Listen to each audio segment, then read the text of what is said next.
May hapon ka natong tanan. Aduna diri karon kauban nato sa atuang buhatan ang atuang station commander sa Police Station 10 na si Police Major Angelito Balicer, sa atong mga kaubanan sa media o sa tanang mga naglantaw sa inyong tagsa-tagsa kapanimalay diri sa Cebu City Police Office. Aniya kami karon nagpahigayon og ganang press con para makahatag og unsa nay update sa kaso nga involving sa biktima nga si Ria May Tokmo, nga diin ang iyahang patay nga lawas nakit-an niadtong 1:30 sa hapon niadtong July 17, 2023 inside sa usa ka box nga gilabay dito sa Sitio Muhon, Barangay Tisa, Labangon.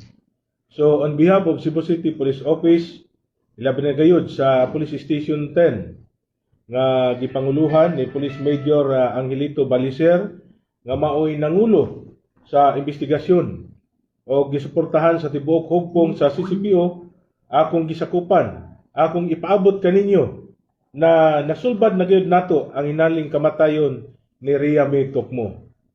Base sa kalambuan sa investigasyon, ang suspitsado nag-execute na og extrajudicial confession. Ang suspitsado na ilhan nga si Simeon Cabotero. Kini voluntaryo niya gipadayag, inabagan sa usa ka abogado, amo usab siya gipahibalo sa iyang katungod base sa atong konstitusyon. Dito sa mao sa nga extrajudicial confession, iyang giangkon nga siya gayud ang nipatay sa mao nga biktima na si Ria May Tokmo niadtong buntag sa July 16, 2023 ug gisaysay ang tibok detalye sa mao nga panghitabo.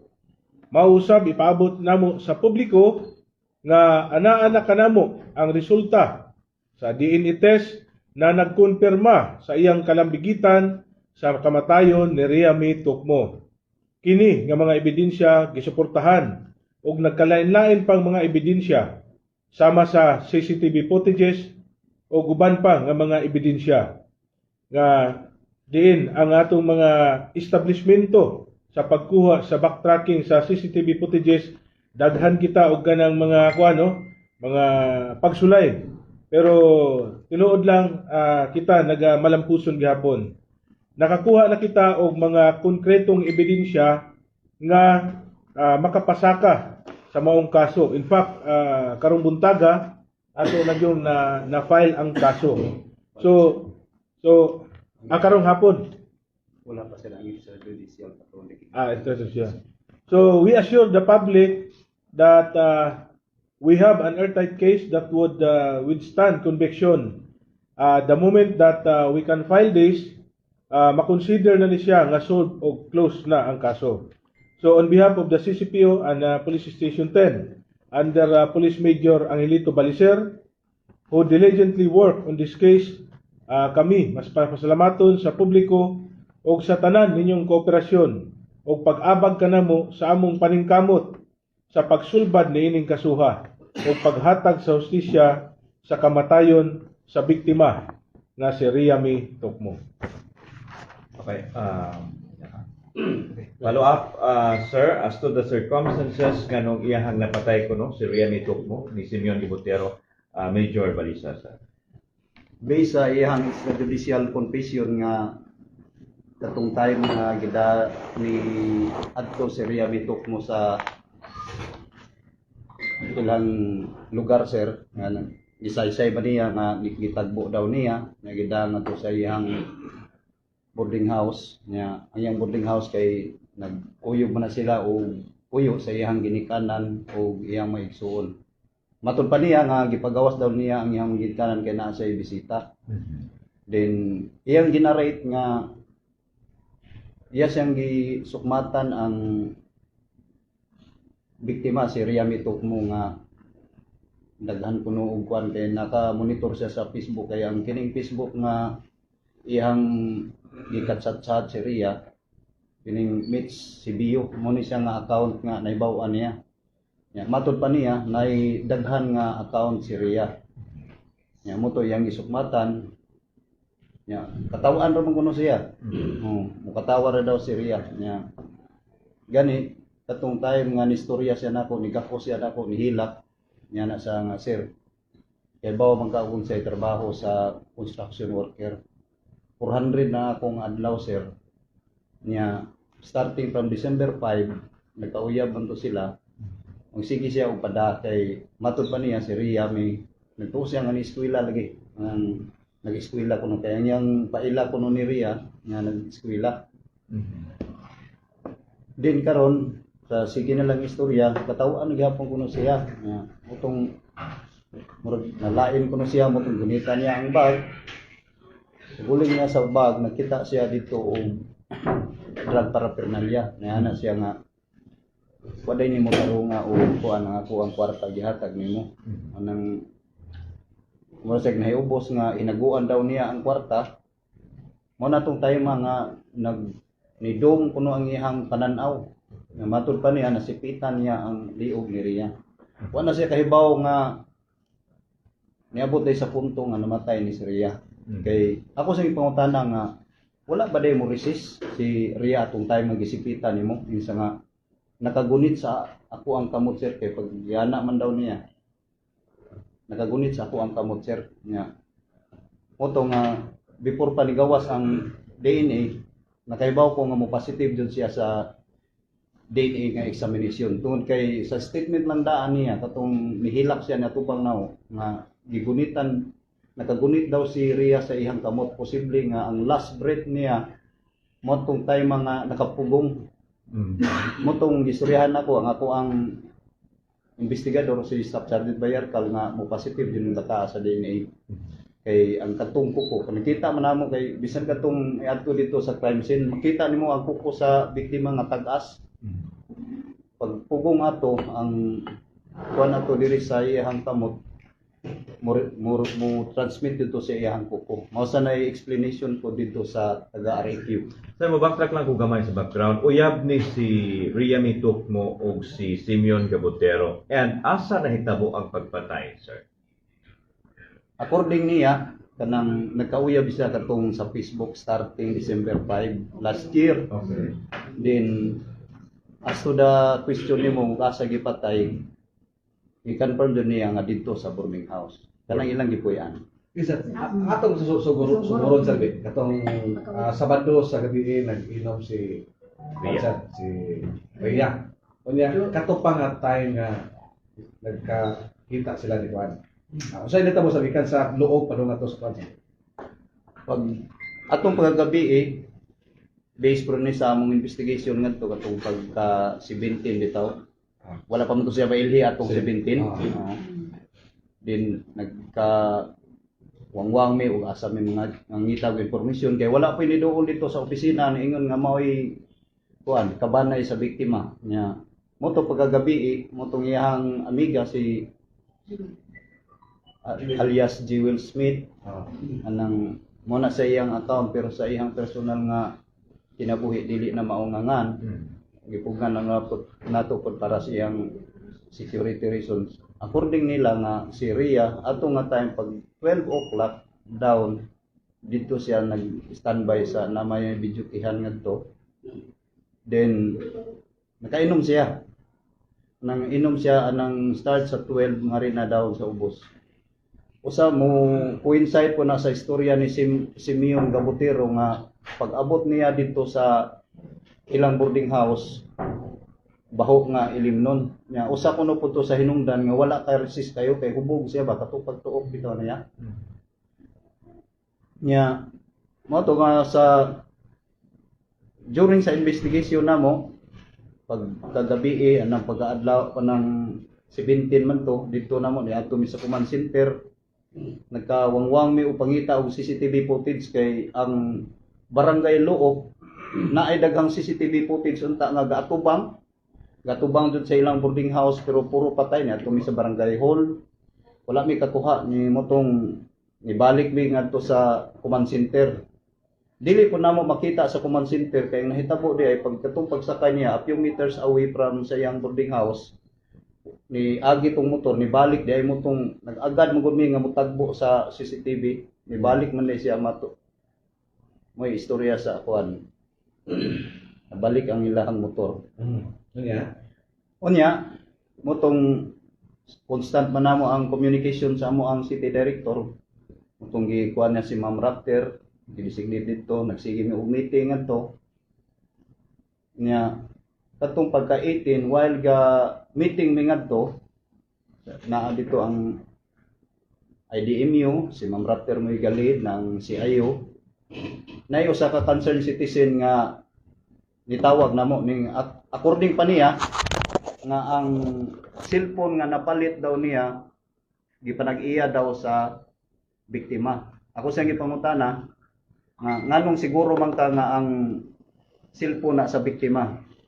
Duha man to ang buyer. Ang first buyer is katong gibaligyaan ni kini si Simeon nya paghuman niya upalit gibaligya pod sa ikaduha. Ang ikaduha nga buyer mao gitoy naka-open sa cellphone, nakakita jud dito siya. Tapos yung pangutana siguro balagi mo nga mao na cellphone na mao lagi ni sir ngano man. Nakakita mi dito og ID nga gipanag-iya ni Riami Tukmo nga gipicturean.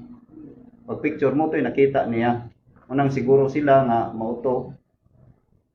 Nya series na to og investigation nga napatabang nami sa tanang Intel PNCO diri sa Cebu City Police Office para lang yun mukatag ang pagkuan nato sa CCTV footage kay mao gi hindrance pod sa amo ang part kay nag-adto na mo sa mga establishment na ay moingon nga wa para ba ang among IT dili pwede hilabtan ang among ang CCTV pero sa uban nga mga establishment nagpasalamat jud mig dako including kadtong mga residente bitaw nga dako gyud kay sila og tabang kay nay daghan uban dito mga business establishment nag-ingon namo nga sir mao ni ang hitabo among pakit-on sa picture ang katong biktima mo ditso sila ingon sige sir ug maong galin ang kuan sir ari tan-awa reviewha gikan sa Luok Mandawi nagsige mi og backtrack hantod ni taas na pila ka adlaw ni gap na og hapit mo 2 weeks sige og backtrack niya usapod nga nakahinay sa amo ang pag-backtrack sa CCTV tungod pod sa naay mga impormasyon nga ipanghatag bitaw katong usa ka taxi driver dito sa Mandawi nga nihatag pod siya impormasyon nga convincing pod kayo ang istorya niya nga naka-pick up siya og pasahero nga babae nga matud pa niya diha jud kuno kulataha sa sud sa taxi ako sa pangutana unsa man kay porma si mao lagi sir itong sinina niya kuan ako mangitan-aw sa center mirror mao yung bayhana mo to nga nag-backtrack na pud mi imbes nituli na unta mi gamay nibalik na pud mi sa uno nga magsige na pud og pangita gani ni abot mi ngadto sa lahog kay didto man ang alleged destination katong iyang ingon nya mo na to sa dagan nga kuan hantod ni abot nami ngadto sa siging backtrack nagsige perting daghana CCTV footage namo sa kada adlaw namo nga pagkuha sa CCTV footage ako yung gi-release sa amo ang city director si sir kay kanunay maghatag og guidance ang amo ang city director among gikuan natan-aw asa nami patunong hantod ni abot nami ngadto sa Guadalupe kanang diha sa Guadalupe bitaw eskina na may co-op ana diha mi ni ungot kay natan-aw namo sa CCTV footage ni action sa liko nagtuo mi nga ni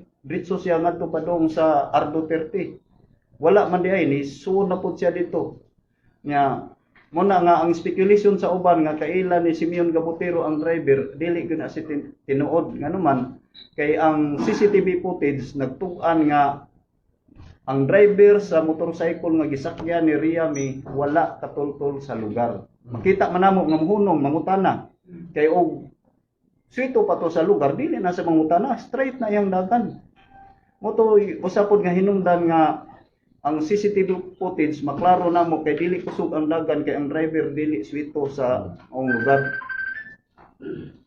Okay. Then hantod ang pinaka last nga CCTV footage nga nakuha namo kanang duha nisud na dito sa Modista Street. Nakita namo sa establishment dito Hmm. Kita sa subdivision, Okay, sir. Go ahead. nakita sa subdivision ngadto, then dito po sa nang Pinoyanan dito nakita namo nga matan-aw jud namo nga ang motor igo lang jud ni hatod ni Rhea. Mhm. Kay ngano man pag agi atong balay nay amo ang gipangayuan og CCTV footage, pag agi ni Rhea 5:01 sa buntag, wa man namo undangi og tan-aw sa CCTV footage. Pagka 5:09 nibalik ang motor, motong na-establish jud namo nga ang motor nga gisakyan nibalik pud siya sa agi. Unya ang pinakalas katong sa subdivision diya sa Modista Street, ang Villa San Lorenzo. Munay pinakalas nga nakit-an si Rhea May Tukmo nga buhi pa. Okay. Oh. Sir, atong establish sir bit. Gipaadto niya si Rhea May, iya nag-chatan sir o si Rhea May mo nag-chat kang gamoter? According niya, constant ang ilang communication ato nga time. Oo niya. Then iyang gi-instructan daw si Rhea nga ari ka sa Guadalupe, pag abot nimo sa barangay hall, nay iskina ana, left turn lang mo. Oo. Ang hatag niya instruction nga ang katong landmark is barangay hall. Nanong mo ato man si Rhea May dito sa gipaadto ni Kuan ni Gabro. Nagsabot Si na Rhea sila. May mo ato dito kay ngano man sir? Nagsabot daw jud sila nga magkita. Kay Magkita. since daw December 5, wala jud daw siya magkita. Mhm. Constant ang ilang communication, chat, video call, nga na ra. Yeah. Pero matud pa niya, wala siya'y kalibutan nga si Rhea May Tukmo ni ana sa Cebu. Usa po nas iyang gikasukan nga nganong wa siya pahibaw nga naa day siya Cebu. Okay, sir, December 5 sila nagkauyab through Facebook lang. And then first time to sila nga nagkita that July 16? Matud niya sir sa iyang extrajudicial confession, including pod katong time nga nigako siya nako naghilak. Sir, mo istorya nako sa tinuod nga nalukmay ko sa imuhang istorya nga ako misang istoryahan nga kanang Simeon kining ato ang pagpakatao ning kalibutan na makasa gyud ta. Nya ikaw laki man ka pagpakalaki. Gihimo man na nimo baro kay ayaw pag binayot na mo damay ka sa laing tao. Ako sang giingnan. Nya modamay ka og laing tao nya ako sang giingnan nga basig nituo kang managtuo ka nga nituo ko sa imong istorya nga damay ka og laing tao. Wala ko mutuo. Ako sang gisugin anang gisubayan nga katong iyang allegation nga pagkabuntag kuno alas 5 nakita niya si Insik nga giagbayan si Rhea. Ako sa gingnan. Dito ko sa lugar kay ko kung tana mo to nako siya nganong naadto ka sa lugar anang alas 5 ningon siyang palit siya tambal. Ako sa gingnan nga kanang gikan sa alas 4 sa kadlawon pa ubos, alas 3 pa ubos.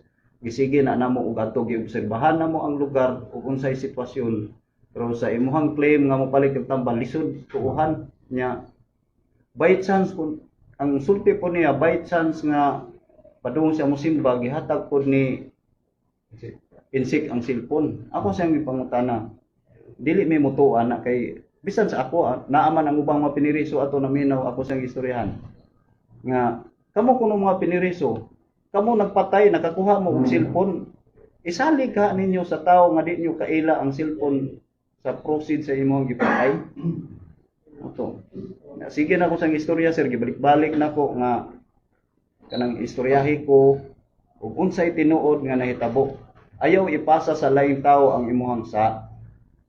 Just for the record, ang motive yun ani as tumang kasuko niya kang Rhea May.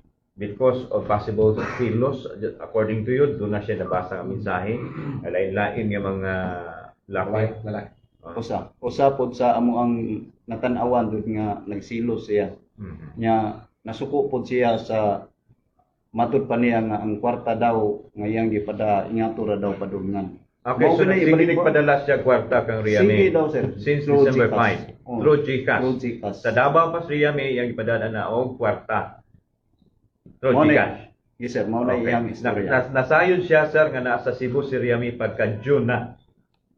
wala siya kahibaw. Ato ng time nga kuan 16 na. Diha siya kahibaw. So first and last Sige nila. nakita. Sir, na-trace ba ninyo ang inyong cellphone gigamit kay na